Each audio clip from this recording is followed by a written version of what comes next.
Good evening. So this is just a demo class, for political science. Okay. So in this session, we'll be discussing about what is political science, what is the syllabus of political science, and why you can choose political science as your optional, and what are the benefits of choosing political science as an optional. Okay, that is what we are going to see. Okay. So first of all, you can choose any optional you wish. First of all, the basic thing what you want to choose for an optional is actually is your interest only. Okay. So if you're really interested in a subject, that will work for you. Okay, and apart from the positives and negatives what an optional has, because no optional is completely having positives, no optional is completely negative. All the optionals have some positives and some negative, but some will work for some people and some will not work for other people. For the benefit of the people from other academies, myself Premanand, so I am teaching political science and international relations for the last 8 years in various centers of Shankar Academy. So I am also teaching Indian polity and international relations for general studies subjects. Okay, so I have been training the students for various levels of this examination, and many of our students have entered into the service, and this year also many people are writing mains from political science and international relations. So this is the like a small intro about myself. Okay, so going to the presentation. So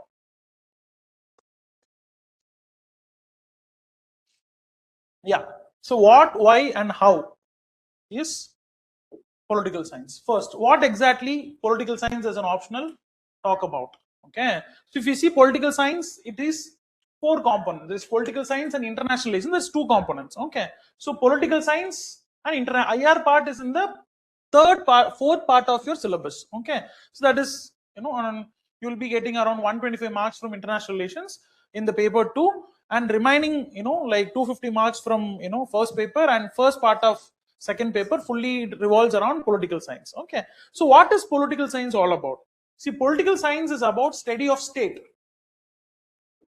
Study of state. State means the administrative structure, how it has got evolved. So what is the political landscape of a country, how this concept of state has got evolved. These things will be discussed in political science. So people will think that political science and international relations, is it a very scholarly subject? Is it a very tough subject? Is it a very like you need more input to be given to master the subject? Nothing like that. For the past 6-7 years, the most successful optional in UPSC Civil Service Examination is political science and international relations. So why it is this successful means because of its overlapping with the general studies part. Okay, I have given the syllabus with you, and the syllabus, if you go through the syllabus, more than 60 to 70% of the syllabus will be again covered in your general studies. And the most important part of this subject is actually it is highly interesting. How it is highly interesting? Because we are all here to clear the civil service examination, right? So civil service examination is all about knowing the political system, running the political system. Okay, to know about the functioning of the political system. So how the central government works, how the state government works. So what are all the various institutions in this organization? How this dynamics are? Okay, these things are actually very fascinating, because in this system only we are going to work. So we are going to study about the system, and we are going to study from the origin of the system. So how this government system would have got evolved. So who are all the thinkers who have actually contributed to this particular evolution of this subject? Okay, so what good things they have done, what bad things they have did, what are all the various ideologies which has contributed for the development of this subject. These things we'll be discussing in political science and international relations. So that is why the subject is really interesting, and it will never bore you. Because why? Because it is about what is happening in and around you, and you are going to learn. For example, if you see, so we are in the the democracy, the era of democracy. Most of the countries in the world follow what means democracy. So this democracy would have created by someone. First time it would have evolved by certain contributions made by certain thinkers. Who are those thinkers? How this democracy as a system got evolved? So how these many countries have adopted this system? Very fascinating. And what is the other forms of government which is there? You call it as dictatorship, autocracy. So who has actually created these kind of systems of government?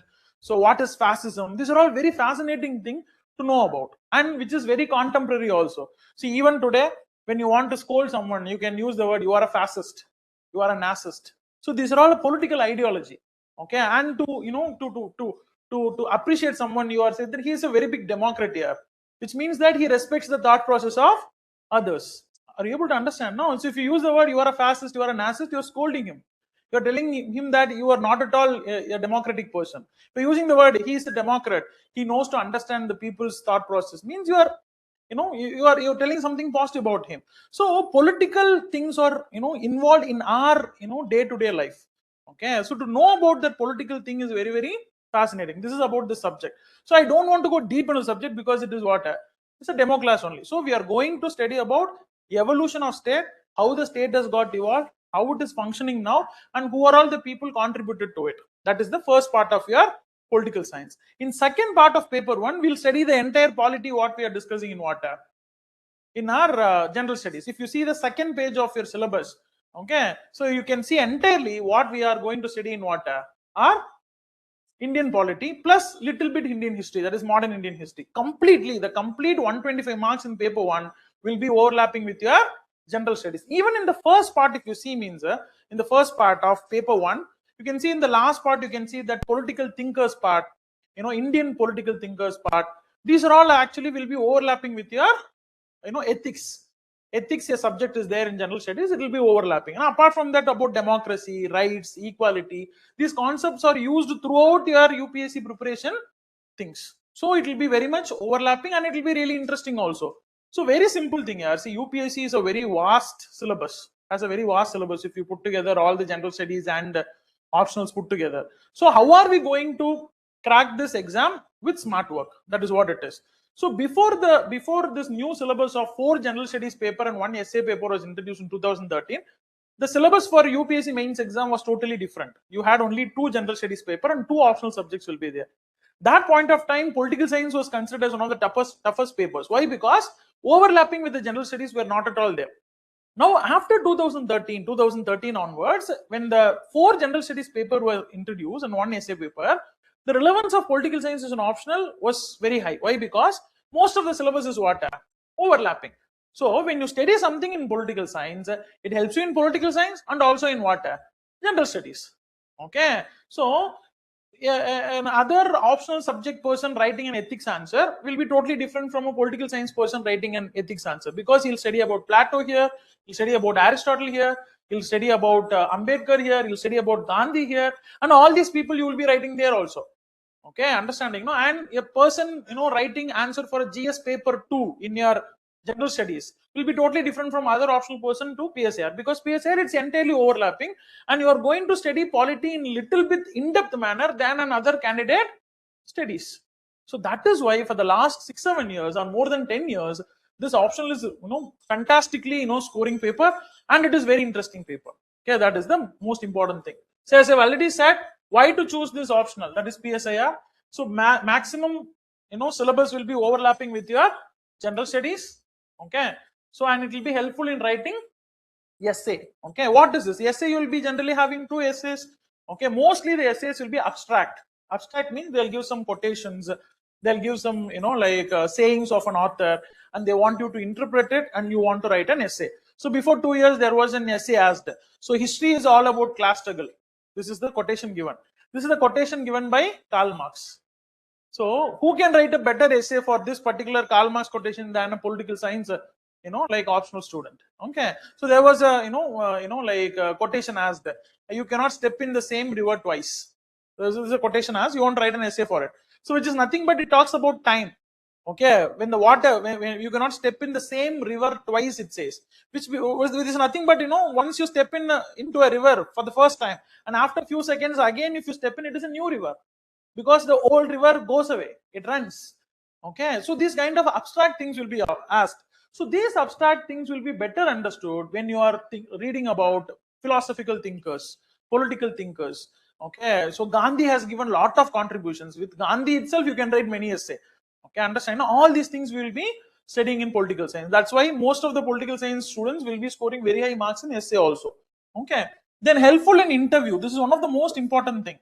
So generally, if you go to interview, 45 minutes if an interview is going on, in the 45 minutes, more than 50% of the questions will be based on IR only, irrespective of which optional you are. You might be from any optional student, but your interview questions generally will revolve around IR related topics.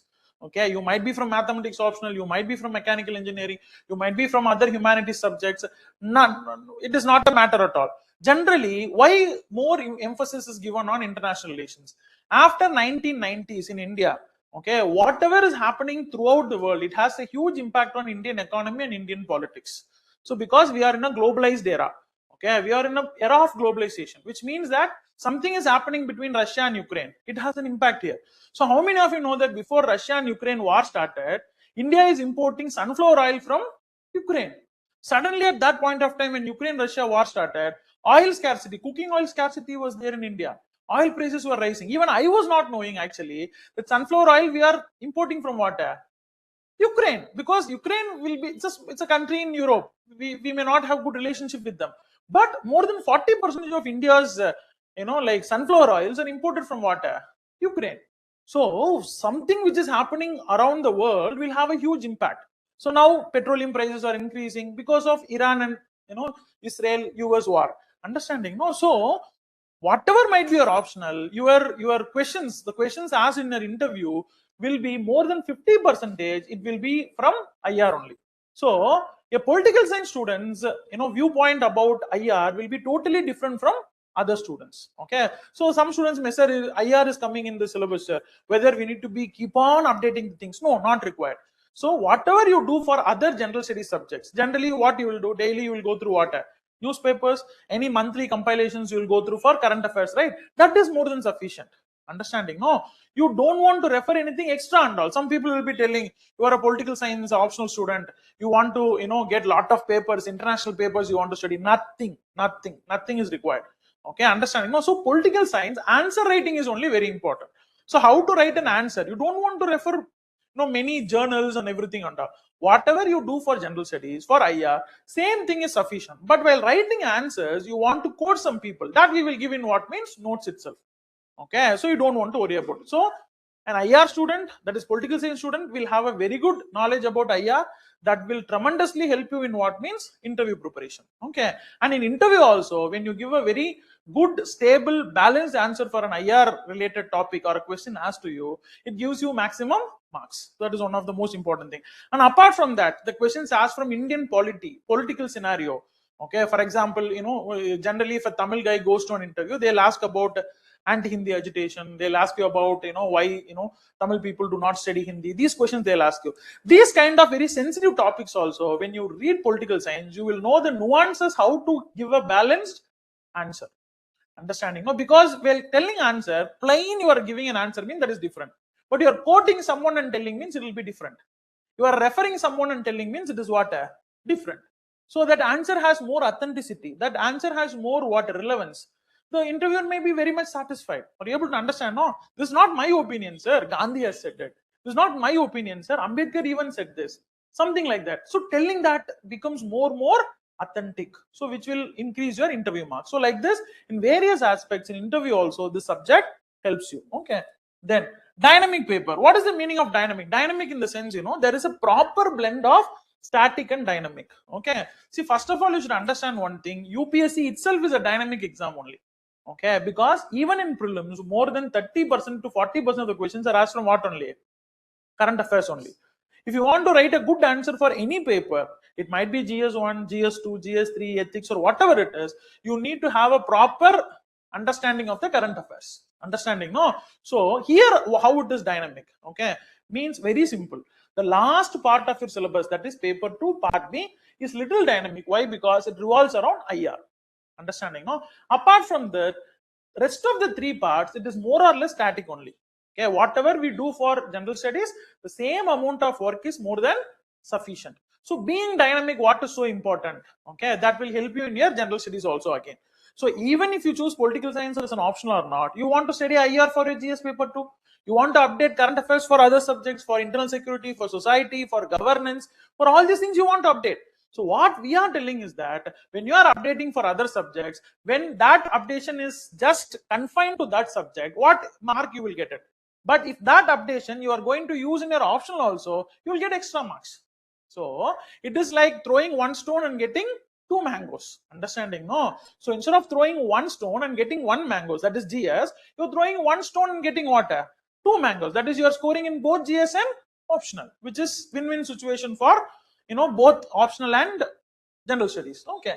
Then it is the most interesting subject. Okay. So as a political science faculty, I'll tell that my subject is most interesting, but other faculties will tell their subject is most interesting. But why it is very interesting, I'm telling. So reason, what is the reason is that number one, it is talking about things what is revolving around you. Okay, very simple here. There is a topic called in GS in the paper 1 part B. If you take the second page of your syllabus, there will be in the 10th chapter in paper 1 part B, party system, there is a concept called trends in electoral behavior. Is it there? Trends in electoral. What is this? You get a lot of questions from this particular area. This is nothing but studying about the political parties, studying about the various political parties in India. So now, when I am going to teach this chapter today, for this year, for you people, when the course is started, we need to discuss about TVK's rise. We need to discuss about how TVK came to power. That is called as what? Political behavior. Until last year, till AAP's rise, we were discussing. We have discussed about INC's rise. We have discussed about BJP. We have discussed about fall of communist parties in India. We discussed about the role of regional parties in India. All these things we have discussed. But now, a new phenomenon has rise. The social media's influence in party system, in electoral behavior. So these things will be highly fascinating. These things will never bore you. Why? Because you see something, you study the theory here. Okay, you see something and see the theory. Understanding? No. So of course, you see the other things also. 9th chapter, caste, religion, ethnicity in politics. The influence of caste in politics. Okay, the influence of religion in politics. The influence of language in politics. We'll be deeply studying about it. Okay, so there is a famous saying of Christopher Jeffrey Lord, one of the political thinkers. He used to say that actually, Indians do not cast their vote, but they vote for their caste. You're able to understand? Indians do not cast their vote, but vote for their caste. Okay, understanding? No. So like that, various things, how the caste is influencing the political system in India. What is the role of how the candidates are fielded based on the caste? If you see, for example, in any constituency in India, if any political party is fielding, mostly they'll field the candidates from the dominant political caste from that particular area. For example, if you take in Tamil Nadu, in Western Tamil Nadu, if any candidate, mostly from one particular community. If you take Southern Karnataka, mostly Vokaligas will be fielded. Or able to understand, if you go to Kerala, mostly Nayars will be fielded in Kannur area, something like that. So these are all why it is happening, how this trend has started. What is the influence of religion? Ethnicity means, language, like race, something like that. The Tamil politics, or, Kannada politics with respect to Kaveri River issue, whatever it is. What is the the influence of these politics in the politics of Karnataka. So these things are highly interesting, and that's why it never bores you. And answer reading also, it becomes very simple, because all these things you see day by day. Understanding? You see in social media, you see in newspapers, you see in like in TV channels, etc. So easily you can relate it, and the subject will be very, very lively. Okay. Then if you see federalism, 7th chapter. So federalism, there are a lot of issues happening between center and the state. Okay, center is keep on becoming very powerful. Okay, states are becoming dependent on the center. So what kind of relevance it will make in in our federation, in the Indian Federation. So these things will be studied. So rest of the other things mostly in this part will be studied in polity itself. Again, we will teach here, but the dynamics will be little different. Understanding? No. If you go to the first part of paper 1. So this is the pure political science. That is the 10 chapters in paper 1 part A is pure political science. So online students who are not having syllabus in your hand, please download the political science syllabus in your hand and keep it, so that it will be really helpful for you to follow what I'm talking. Okay, if you would have come in the offline classes, we would have given you the printed copies, but you are in online, please download and keep it. Okay. So if you see this paper 1 of section A, this is the pure political science. You will be wondering, in our classroom sessions, 50% of the time will be given for this 10 chapters only. These 10 chapters we are going to discuss in detail, and all the other areas will be connected with this 10 topics only. Understanding? No, especially the 10th chapter, that is a Western political thoughts. These 10 people are the base for the entire political science, starting from Plato, Aristotle, Machiavelli, Hobbes, Locke, James Mill, Karl Marx, Gramsci, Anna Harding. These people are called as the base for the political science, starting from Plato, Aristotle, etc. Okay, so we will be discussing in detail about all these things. Then we will discuss all the ideologies. For example, if you take the, political ideologies, 8th chapter, we'll talk about liberalism, socialism, Marxism, okay, fascism, Gandhiism, feminism. Feminism and all, it will be very interesting, okay, to read about. Okay, what are the current trends in feminism? Okay, understand. And there is a group called radical feminism. Okay, they'll say that actually, men are the main reasons for all the bad things which are happening in this world. Okay, something like that. Why they are telling like this? Okay, currently where the feminism is, how it has started, understanding. No, so there is a famous, there is famous saying of radical feminist: women are not born but made. Women are not born but made. Very impactful, quotation. Understand? So why they are telling like this? What is the difference between gender and sex? Okay, gender is a sociological or political connotation. Sex is a biological connotation. So we'll study more about feminism and fascism also. We'll study about Benito Mussolini, Hitler, how they have used their ideology to fascinate the people towards their ideology, how people were ready to even kill millions of people by their ideologies. Okay, those things. If you take Marxism is the base for what? Communism. Why Marx created Marxism? How Marxism was implemented by Lenin and Mao? Okay, understand. What is the current relevance of communism in this world? Why communism is falling? Why capitalism is rising? So all these things will be what? So from Karl Marx till till what do you call that? Donald Trump's era, what and all is happening throughout the world? Okay, those things will be studied. Okay. So then if you come the various concepts like justice, equality, rights, all these things will be studied. Okay. If you see the second chapter, there is a concept called post-colonial. So post-colonial is nothing but the political things happening in the countries which got independence after 1945. Okay, like India. So how the political system is there. Morning in GS classes we were studied. In India, democracy is only in paper, but not in reality. There is nothing but it's a post-colonial phenomena. Generally, the countries which got independence after 1945 Second World War, they have this problem. It will be there, democracy will be there in paper, but in reality it will not be there. It is called as post-colonial phenomena. Okay, so if you go to the Western countries, this concept will not be there. So democracy will be there in the paper and people also will follow it. Okay, so that and all will be studying. So this is the core of political science. Okay, this is paper 1. In the paper 1, entire paper 2 will be overlapping with the general studies, and 3 to 4 chapters in part A will be overlapping with your ethics paper and other areas of your general studies. Okay, then coming to the paper 2. Paper 2 is called as 2 parts. Again, 2 parts will be there in paper 2. There is comparative politics and India and the world. In comparative politics also, the first 4 chapters will be really interesting. What is the meaning is actually in comparative politics? We are going to compare the developing countries with developed countries, their political system.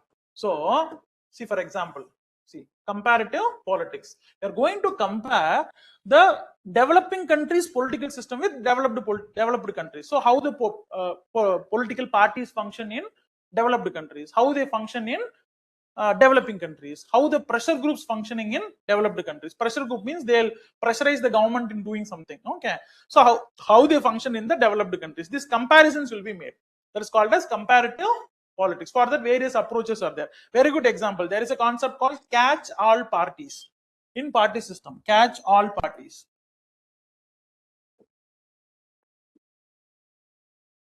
What is catch all parties means?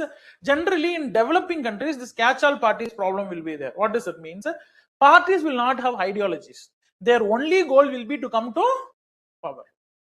You cannot see this type of parties in developed countries. So developed countries, the party will be created based on ideology only. So coming to power is secondary, but they will be very strong in their ideology. But you come to the developed countries like India, most of the political parties will not have proper ideology. Their ideology itself will be to come to what? Power only. For that, they will have more coalitions, catching all with them to form the government. Okay, for example, if you see, when 2004 to 9, Vajpayee's government were there.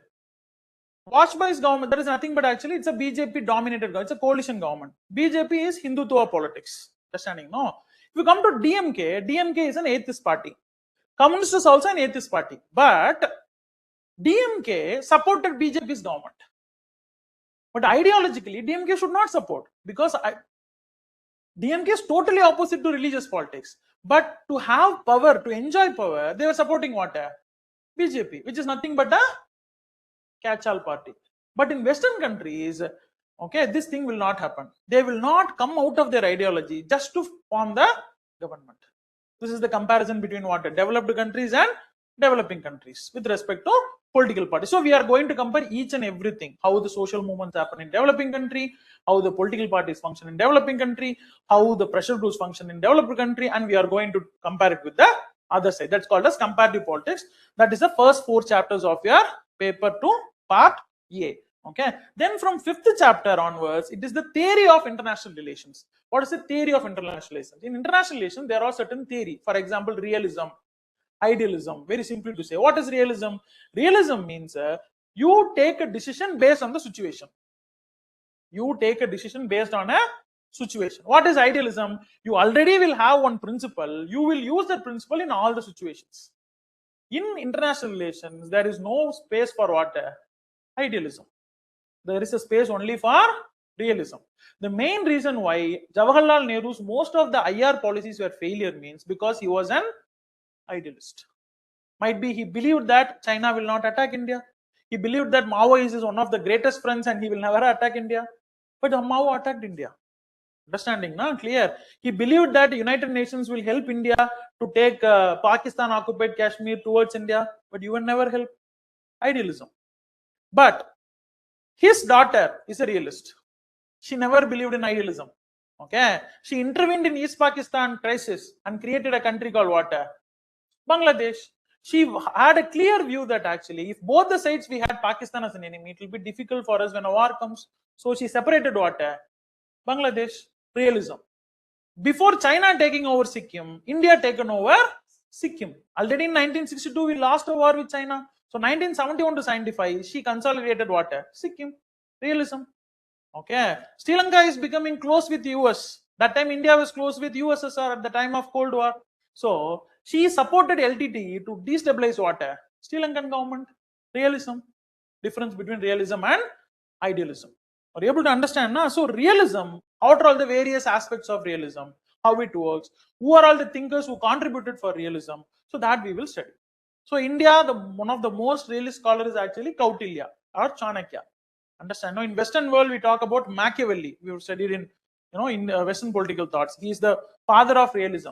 Understanding? Na? Then various people were there. Hans Magentu, Kenneth Walsh. These people talk about realism.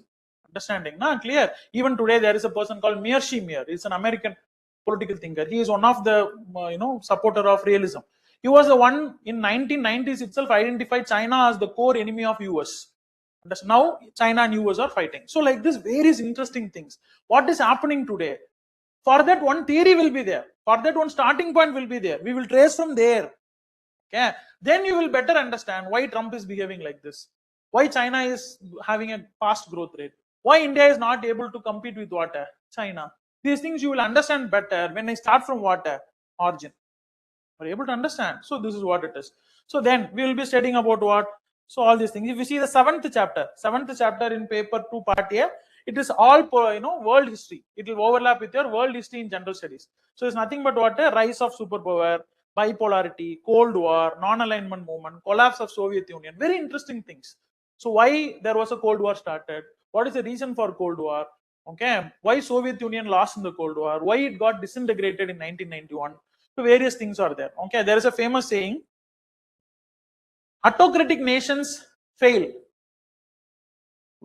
not when they are in the peak of their autocracy, but they fail when they try to reform. Again, I'm telling you, autocratic nations do not fail when they are in the peak of autocracy, but they fail when they try to reform. Actually, that suits who means USSR. USSR peak autocracy was at the time of Stalin. It did not collapse. But after Stalin, Gorbachev came to power, and Gorbachev tried to reform USSR, but USSR failed. There is another thing, beggar thy neighbor policy. It's a foreign policy, technique. Beggar thy neighbor policy. What is the beggar thy neighbor policy? If you are fighting with someone, okay, indirectly or directly, how to win the war between you and the other person means you make the person poor. How to make the person poor? You make sure that his trade is not done properly. You make sure that he does not get the weapons properly. You make sure that he has lot of internal problems. Automatically he will get defeated in the war. US did it against USSR. Yeah, USSR's main money was from oil. It will sell oil, through that it will get money, and that money, using that money, it will fight against what? US. What US did? No, US did only one thing. Artificially, US created a scenario in such a way that oil prices will always remain low in international market by having ties with Gulf countries. Okay, it had a tie-up with Gulf countries in such a way that you sell the oil in cheap price, I will give the excess money to you. Make sure that the oil prices are remaining low. Russia got huge loss. Russia was not able to fund the wars which it is fighting with what? USA. Automatically its economy got collapsed and it got defeated. Understanding, na? So like this interesting things, what? And sometimes we will understand how to strategize our decisions in our life by studying international relations. What not to be done, what to be done. Okay. So you will be wondering, Hitler, one of the most autocrat of this world, how he got defeated. Hitler studied a lot of books. He did not study Alexander's history. Okay. Because Napoleon's history. Why? Because Napoleon also defeated when he waged war against Russia, and Hitler also defeated when he waged war against Russia. Why? Because Russia cannot be defeated. Because Russia is a very vast land. Generally, Russians, what they will do is that they will allow the enemy to enter into Russia. Okay. When they enter into Russia, suddenly cold waves will come. Russians only know how to manage the cold waves. Other country people do not know. When they are struggling in cold waves, the Russian people will attack them and they will defeat. Same manner only, Napoleon also was defeated, but Hitler repeated the same mistake and got defeated. And after that, continuously he got defeated and he committed suicide. Like, there are interesting things, what to be done, what not to be done, why this has happened, why this has not happened, how this is still continuing today. Understanding. Now, for example, if you take Ukraine and Russia war, if you take Ukraine and Russia are fighting for what? For what they are fighting? Ukraine and Russia are fighting for? No. Why Russia does not want Ukraine to be the part of NATO? Russia wants Crimea. Crimea is a small part in what? Ukraine, which is actually the tail of Ukraine, and it is connecting Russia with the Black Sea. Understanding? No. And this Crimea is an area which is controlled by Ukraine, but predominantly the people belong to Russian ethnicity. They are Russians but living in what? Ukraine. First, why Ukraine should not join in NATO means if Ukraine is joining with the NATO, US will have close relationship with Ukraine, and US will have its army bases and everything in Ukraine, and accessibility to Black Sea will be very, very difficult for Russia, and controlling Crimea also will be very, very difficult. Understanding? No. Why Russia is more concerned about Black Sea means northern part of Russia is fully frozen. You cannot use it for navigation. So you cannot surround entire China, India, Indian Ocean and come to Gulf. Okay, this Black Sea, a small pathway is there, Sea of Azores and everything. Through that only you can reach Mediterranean Sea, and through that only you can reach water, Atlantic Ocean. So Russia is more concerned about Crimea and more concerned about US should not come in the foot of Russia. So international relations. So very interesting. Okay, if you know this, you will know why Russia and Ukraine are fighting. Understanding? Nah? So something, what we read in newspaper, if you know the background of it, it gives more fascination, it gives more understanding, okay, and it becomes more interesting also. So that is why the subject is an evergreen subject. That is why most of the toppers prefer political science and international relations. One, it never bores you. Second thing, it is very, very interesting. And the most importantly, 70% of the syllabus again overlaps with your general studies. Clear? Okay.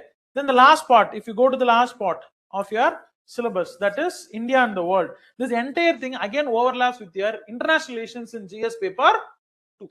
Okay, GS paper 2 you have IR, that is a GS paper 2 you will have Indian polity, you will have governance, you will have international relations. Okay, this entire part will overlap within your GS paper 2. If you go to the GS paper 2 of your general studies, polity is coming in PSIR, governance is coming in PSIR, and IR is also coming in PSIR. The entire 250 marks in your general studies will be again overlapping with your this part.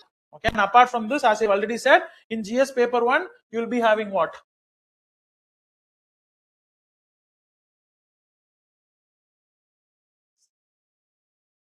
Yeah. See, as I already said, in GS paper 1, you have freedom struggle, which is history, which overlaps, and some parts of world history and social issues. Social issues like caste, religion, all these things. Okay, and GS paper 2, if you see, constitution entirely, polity, social justice, international relations, complete overlapping. Then GS paper 3, security issues. Okay, like Maoism, Naxalism, and all these things, environmental related things. Okay, environment, if you see, means if you go to GS paper, that is paper 2 section A, if you go to the 11th chapter, you will have democracy, human rights, environment, gender justice, terrorism, nuclear proliferation. Okay, environmental related things, what are all the various laws created for environment protection by India and abroad, all these things will come. Okay, and GS paper 2, if you GS paper 4, if you take, means that is moral thinkers and philosophers part, that is for your ethics paper, and essay completely overlaps. Okay, if you take the prelims part, again, prelims, Indian polity, Indian freedom struggle, bilateral relations, international organization, environmental laws and current events, and current affairs, since the optional is dynamic. Understand? No? So entirely it overlaps. Okay, so this is how the paper works. Okay, so what are we going to do in our classes? Okay, number one, first thing, the classes will be for 4.5 months. Okay, so every week you will have classes on Monday, Tuesday, Thursday, Friday. So Wednesday there will be no classes. Okay, Monday, Tuesday, Thursday, and Friday we will be having classes from 5:30 to 8 in the evening. Okay, 5:30 to 8 in the evening. Okay, so what are we going to discuss in this classes? Entire syllabus will be covered. Entire syllabus will be covered. Okay, and for the entire syllabus, running notes will be given. That is written notes, dictation notes will be given. I am very damn sure that you don't want to even touch any books for clearing this paper. Blindly follow the notes what I give you. You don't want to do anything apart from updating the current events. That's it. You don't want to do anything. Of course, reference books are there. If you want, you can refer. If you want more additional value points, you can refer. But you can manage this paper by the notes alone. Okay, for each and every chapter, proper notes will be given in the classroom. Just read the notes and go and write the exam. Okay, and before the completion of the syllabus, okay, each and every part there will be a classroom test will be conducted. Okay, once I cover some 3-4 chapters, test will be given. Again 3-4 chapters, test will be given, and classrooms will be highly interactive. Yeah, so because the concepts are very interesting, we discuss about many things. For example, there is a concept called Plato's philosopher king, because Plato believes that actually only when an educated, learned person rules the country can come out of all the problems. Understanding? No, so he wanted to create an institution called philosopher king. Philosopher means a philosopher, educated philosopher becoming what? King. Okay, even today we believe educated people want to come to politics. Okay, we want Annamalai to come to politics. We want like Shankar to come to politics. Why? Because we believe that if educated people come to politics, they'll give good rule. But there are positives and negatives in that. But Plato also believed it before 3,000 years, and now we also believing it. And why Plato wants to create a philosopher king means he believes that if philosophers are becoming rulers, you can eliminate corruption. That I'm not accepting. Okay, because sometimes even educated person will involve in what? Corruption. Understanding? Clear. If you see Machiavelli, which is one of the most influential thinker, he says that there is no ethics in politics. Even today it is like that only. There is no ethics in politics. There is a famous saying of Machiavelli: there is no ethics in love and war. There is no ethics in love and war. You cannot show all your ethics there. So winning the war is prime. In politics, what is prime? Coming to power and staying in power. The first person to separate ethics from politics is actually what? Machiavelli. So before Machiavelli, and all the thinkers used to tell that when you are a good ruler, you should be a good ruler. You should be a virtuous ruler. You should be, loved by all the people. All these things they will tell. But what Machiavelli said that nothing is required. Okay, you come to power. For that, you do whatever things you want. Wrong things you want to do it. Okay, so you want to ditch others, ditch them. You want to, cheat people, cheat them, but come to power. How will you stay in power? Do all these things to stay in power. Okay, that's what he says. So if Gandhi is telling about, if you want to reach the right goal, you want to be in the right path. Yes or no? That is Gandhi's ideology. So a wrong path will not lead to right ending. That is Gandhi. But Machiavelli says that end will justify the means. End will justify the means, which means what? If you succeed, no, every people will accept whatever you say, and whatever way you come, people will not worry about it. When they see the result, they'll be very happy. Okay, so that is Machiavelli. Okay, and Karl Marx, you people will be knowing about it. He is the base of political science after 1800s. So the entire political science can be divided before Karl Marx and after Karl Marx. You just see the syllabus. How many places the word Marx is coming? See from the first page. First, the second chapter, Marxist.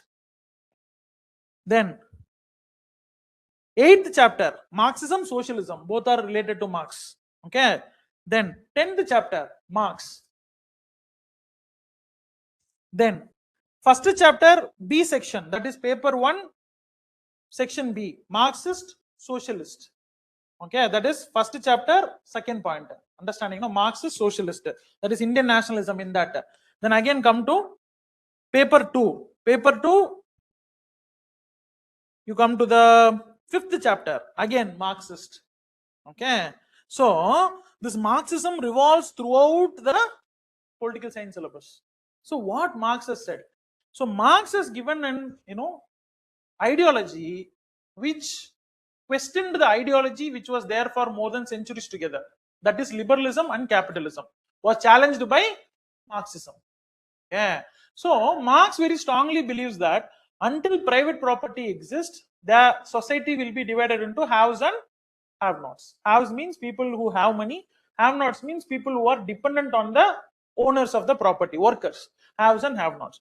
So every thinker before Marx was knowing that there are some problems in capitalism. In capitalism, one group of people are becoming what?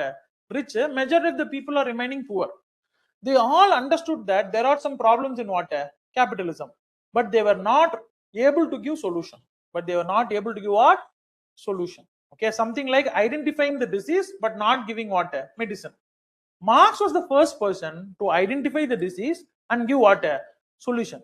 Marx identified, yes, there are some problems in this system. This capitalism is giving more power to owners and it is exploiting the workers. Because of this, the society is divided into haves and have-nots. How to come out of it means, he says that private property should be abolished.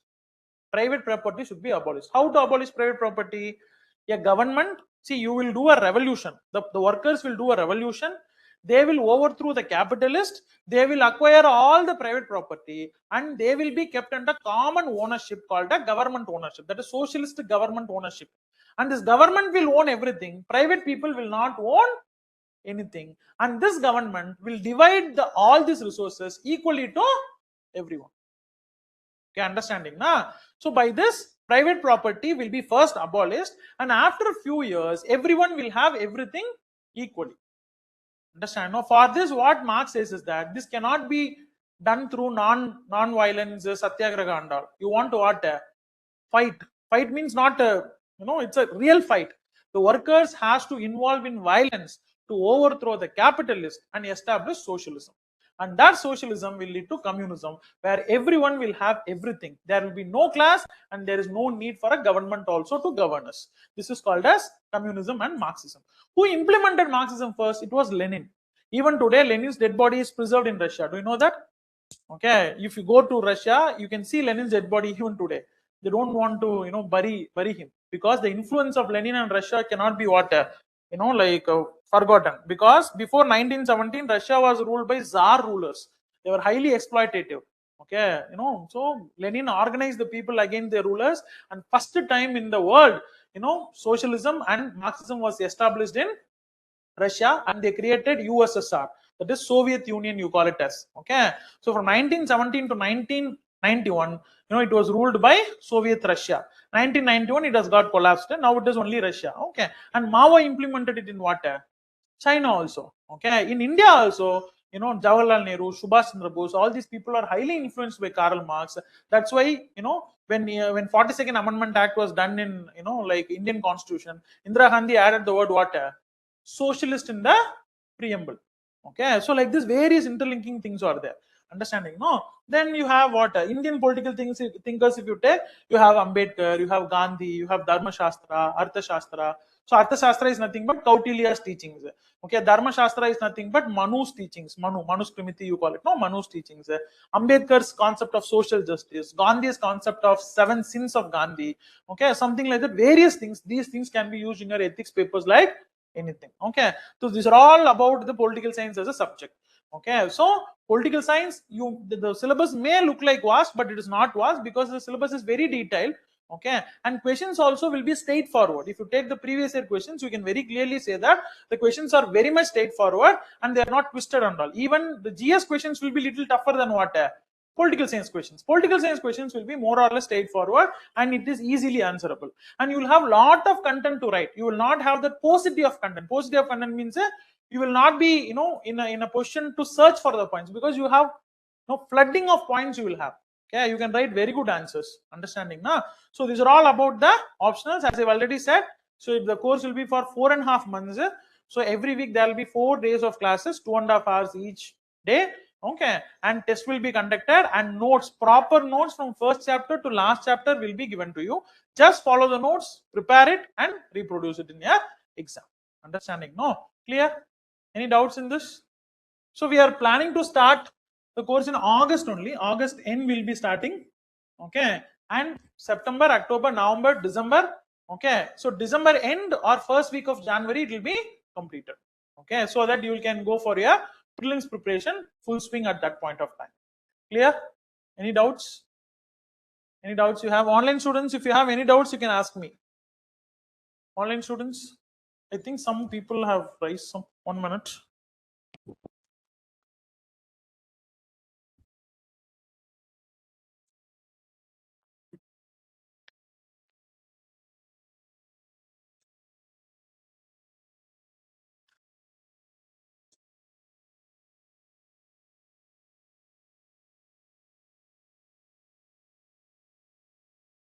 At what time the session began? I think around 5:50, 5:50, 5:45. Okay. So is there any doubts, online students? Online students, if you have any doubts, you can raise your doubts. Okay. So why we are planning to start the the optionals little late in August means by the time your polity will be mostly over in general studies. So it will be it will be helpful for you to understand the subject better. Okay. So first you stabilize yourself in general studies because some batches have been started only a few weeks back. Okay, so you just stabilize it, okay, so that you will be confident. Okay, then we'll slowly start. So you don't want to worry about political science. We'll take care of political science. We make sure that you understand the concepts in a better way. Okay, we make sure that you are writing good answers. You don't want to worry about it. Okay, only thing is that you should be regular to the classes. You should engage in discussions in the classes. You should be able to ask your doubts then and there. So that is more than sufficient. From clarity part, you don't want to worry. Everything will be clearly discussed. Understanding? No, so everything will be clearly discussed starting from the first line of the syllabus to the end of the syllabus. Understanding? No, and this subject will fascinate you like anything. You will be learning many things on day-to-day basis. You will be get enlightened on many political concepts, why it is happening like this and everything you can understand better using this optional. Okay, so that is what it is. So if you have any doubts, you can, yeah, please. No, we properly, if you want, we can give the same running notes as printed, like printed version or scanned version. But I want you to write it. Why? Why to write actually? Why? Because you will sense the subject. Number one, and second thing is that the most problem what the freshers will face in mains exam is that we are not able to complete the paper because, as I've already said, till our college we would have written only minimum number of words for each and every exam. But here you wanted to write around 4,000 words in each and every paper. So first of all, we need to use to write. Okay, we need to use the fingers to write, number one. And second thing, when you write something, when I dictate, you write, there itself something will go into your mind. Okay, it is easy for me to scan and give it to you. And we can also cover the syllabus within like 1 month earlier also we can cover the syllabus. If I'm not dictating the notes, I can even scan it and put it in the group or take it as a printout and give it to you, but the effectiveness will not be there. Understand how this effectiveness will be there means, for example, if I say philosopher king concept of Plato and give the notes, dictate the notes, you write it, you underline things, where to underline, where not to underline, which is the important word, okay, which is the quotation, like that discussion. So if that is happening, so 40 to 50% of the preparation will happen in where itself, classroom itself. Your job becomes easy. Okay, instead of giving a printed material to you, you will never study, I know. Okay, so because we have seen you will study only at the time of mains exam. Only at the time of mains exam you are preparing. You are not going to clear water mains. Understanding? No. So the preparation, we are going to have a very scientific mode of preparation, that teaching notes. So this is the most efficient way of teaching. Why? Because 2.5 hours class we have. 2.5 hours, if I keep on talking, you will not sit. Okay, you will not sit. Even if I teach you very interesting syllabus also, in half an hour your mind will go out. 2.5 hours a man is standing and talking, whether you will be able to listen 2.5 hours? So it will not work out. So what we will do, 15 minutes teaching, 15 minutes writing, then again 15 minutes teaching, 15 minutes writing. So your mind will listen in between some 10-15 minutes of break. Okay, so this is how we can go through the subject. Okay, complete dictation or complete teaching will not work out. Okay, on and off. Okay, because listening, your one part of your mind will work, writing other part of your mind will work, and it will be alternatively working, and so that you will be efficient in the class. Understanding? No, clear. So that is what it is. Okay, yeah. Of course, yes. For example, if I complete Western political thoughts, I'll give you a test. Okay, then if I'm completing 3-4 like chapters, then again a test. Okay, so entire syllabus will be covered through test when you complete the classes. I'll give the feedback personally, one on one. See, test will be given, you will write the test, you will collect the paper. So I'll give some timing to you. This time you can come and meet me with the paper, and that time we'll give you the feedback. Okay, feedback will be written on the answers also, and I will also sit where you are making wrong things, how the introduction should be given, how the conclusion should be given, so what kind of example should be given, how to interlink the static with the dynamic. All these things personally I'll sit and give with you. I'll give a time frame, a slot will be given. Okay, for example, like I'll be free from 3 to 5. Students who have collected the paper can come and meet, means you can come and meet. So like this it works perfectly. Understanding? Clear? So writing test, okay, then getting evaluated, collect the paper and get the feedback. Okay, like that it works, so that you will know what you have done as a mistake in the first test, so that you can rectify it in the second test. Clear? Yeah. That is more than sufficient, plus any one of the monthly compilations. It might be IAS, Parliament, or whatever it is. When we are discussing IR, all the current things what are happening, we'll discuss in class also. Okay, but only thing is that some new things, if it is getting added, for example, political behavior, till last year we were, the most interesting phenomenon is rise of AAP, that is Aam Aadmi Party. So till Aam Aadmi Party we would have covered last year. This year we want to cover about TVK also. Okay, the last year student, what they need to do is that they want to add this TVK phenomenon in that. That is the only thing that is there in all the subjects. Okay, for example, last year when we were discussing about East Asia relations, we are not discussing more about Indonesia, but now they are signing a defense deal with what? Indonesia. So we are going to add it. That's what. Nothing, rocket science and all. Everything will be very simple. What they are doing for GS, same thing you want to add it in what? In your PSIR. The only difference between GS and PSIR is answer rating style. Okay, there you will write by point. Generally in GS we will write point by point answers, but in PSIR you can write paragraph answers generally, except certain questions. Generally you can write by paragraph. Okay, or sometimes if needed you can write by points also, but generally paragraph only, because PSIR you want to convey something that cannot be conveyed in what? Points. It is not about bullet points. And even if you don't know something also, you can write your own understanding about a particular topic. So very simple here. In IR, there is no concrete answer itself. Whatever you know, if you are able to articulate according to the question, that is the answer. Okay, for example, if you take India-US relations, now it is in a stained phase. Yes or no? It is not that good actually. Before Donald Trump came to power second time, the relationship was very good actually. After Donald Trump came to power recently, before 2 years, the relationship is not good. So you can write with respect to the question, this relationship may not become better also, or you can write it may become better also, or you can combine both these things also, you can write. But it should justify the question. Understanding? No, there is no clear answer and all. You can write on your own. So you have lot of space to utilize your understanding, your skills of answer writing in this particular paper. Okay, because it is an open ocean. The 2 pages is given to you. You write. If I am happy with your writing, I'll give you a mark. Okay, understanding? Na? So this only should be written, but some keywords should be there. Yeah, a language, some keywords.